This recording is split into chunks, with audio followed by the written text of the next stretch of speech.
नमस्कार। समय संवाद में आपका स्वागत है। मैं हूं सर्वेश कुमार सिंह। टीएमसी सांसद महुआ मोइत्रा का मामला अब अंतिम चरण में है। आज एथिक्स कमेटी की बैठक हो रही है और उसमें शाम को ये बैठक होनी है।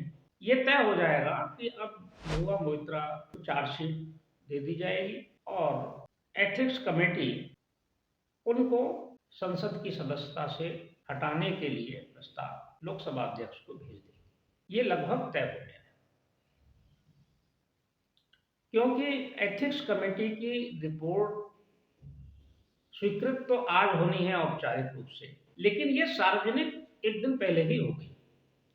एथिक्स कमेटी की रिपोर्ट का जो मसौदा है ये 500 पेज का बताया जा रहा है और ये एक दिन पहले जारी हो गया, मतलब मीडिया में आ गया। हालांकि ये आश्चर्यजनक है कि रिपोर्ट समिति के सामने प्रस्तुत नहीं हुआ मसौदा और वो मीडिया में आ गया। और मीडिया में भी जिस मीडिया की तरफ से शुरुआत में आया उस मीडिया के स्वामी अडानी है, गौतम अडानी है, यानी कि एनडीटीवी की वेबसाइट की तरफ से ये सबसे पहले सार्वजनिक हुआ। उसके बाद मीडिया के अन्य संस्थानों में भी और प्लेटफॉर्म्स पर भी सब पर आ गया है। मीडिया रिपोर्ट को अगर सही माने तो उसमें एथिक्स कमेटी की जो मसौदा रिपोर्ट है उसमें ये संस्तुति कर दी गई है कि महुआ मोइत्रा के जो आरोप हैं उनके ऊपर वो बहुत गंभीर प्रकृति के हैं और वो अक्षम्य है, वो आपराधिक प्रकृति के हैं और राष्ट्रीय सुरक्षा के लिए भी एक खतरा है। उनके ऊपर जो पैसा लेकर सवाल पूछने का आरोप है उससे भी ज्यादा गंभीर इस बात को माना गया है कि उन्होंने अपने लॉगिन आईडी दूसरे लोगों से थर्ड पार्टी से साझा की। ये राष्ट्रीय सुरक्षा के लिए खतरा है। और ये जो मसौदा रिपोर्ट है इसमें ये भी संस्तुति है कि सरकार इस पूरे मामले की विस्तृत रूप से जांच कराए और उनकी सदस्यता समाप्त की जाए, ये संस्तुति की गई है। लेकिन ये रिपोर्ट आज एथिक्स कमेटी स्वीकार करेगी शाम को। हालांकि इस बात की संभावना बहुत कम है कि ये सर्वसम्मति से स्वीकार होगी, क्योंकि इसमें 15 सदस्यीय समिति में कुछ सदस्य विपक्ष के भी हैं और 7 सदस्य भारतीय जनता पार्टी के हैं। तो ऐसे में हो सकता है कि ये सर्वसम्मति से ना हो, मतदान से तय हो। लेकिन भारतीय जनता पार्टी के जो सदस्य हैं उनके साथ और जो सदस्य हैं कुछ उनके सहयोगी दल के, उनका समर्थन मिलेगा और ये रिपोर्ट स्वीकृत हो जाएगी।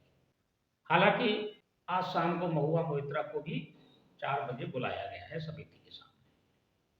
अब वो जाती हैं कि नहीं जाती हैं और वो क्या बयान देती हैं, क्या वो अपना पक्ष रखती हैं या उनका पक्ष अंतिम रूप से सुना भी जाएगा कि नहीं सुना जाएगा, उसे रिकॉर्ड पर लेंगे कि नहीं लेंगे, ये सारी बातें अभी बैठक के बाद ही पता चलेंगी। लेकिन आज इस पर निर्णय लगभग तय है और महुआ मोइत्रा की सदस्यता भी अब जाना लगभग तय है। उधर महुआ मोइत्रा, जैसा कि उनका स्वभाव है, वो अपना आक्रामक रवैया नहीं छोड़ती हैं और वो लगातार अपने एक अंदाज है उनका लोगों को जवाब देने का, उसमें वो शिष्टाचार का भी पालन नहीं करती हैं। उन्होंने सीबीआई को कल एक ट्वीट करके सीबीआई को भी उन्होंने खरी खोटी सुनाई है और कहा है कि सीबीआई का मैं स्वागत करती हूँ, मेरे घर आए और मेरे जूतों की गिनती कर रहे, कितने जोड़ी जूते मेरे घर में हैं। यानी कि इस तरह की भाषा अपमानजनक एक संवैधानिक संस्था के लिए, सीबीआई जैसी जांच संस्था जिसकी एक शाख है और जो देश की सुरक्षा से भी जुड़ी हुई एजेंसी है, सुरक्षा के लिए काम करती है, तो ऐसी एजेंसी के लिए ऐसी शब्दावली, ठीक है आप जवाब दीजिए, आप पर आरोप है, लेकिन आप अपमानजनक भाषा का उपयोग मत कीजिए। और उन्होंने इसके साथ ही कहा है कि 13,000 करोड़ का जो कोल घोटाला है उसकी भी सीबीआई जांच करे, पहले एफआईआर दर्ज करे और गौतम अडानी के खिलाफ और उसकी जांच करे। ठीक है, ये बात आप कह सकते हैं, लेकिन जूतों की गिनती करे ये कोई बहुत सब एक सांसद से, वो भी महिला सांसद से, और वो भी एक उच्च पदस्थ प्रोफेशनल रहे सांसद से ये अपेक्षा नहीं की जाती। लेकिन अब ये हो सकता है कि उनके पास कुछ शब्द नहीं है। ऐसी भाषा तभी बोली जाती है जब तथ्यात्मक रूप से आपके पक्ष में बचाव के लिए कोई बात कहने को ना हो। यही स्थिति महुआ मोइत्रा की अब है, क्योंकि उनको अब नहीं सोच रहा है कि वो कैसे इस पूरे मामले से निपट पाएंगे, तो वो कुछ भी ऊट पटांग बोल देती हैं। देखते हैं आज शाम को क्या रिपोर्ट आती है और इसका कैसे पटाक्षेप होता है। लेकिन इसमें एक सवाल ये भी है कि ये रिपोर्ट सार्वजनिक कैसे हो गई। जो एथिक्स कमेटी है उसकी रिपोर्ट बाहर आना भी एक गंभीर बात है।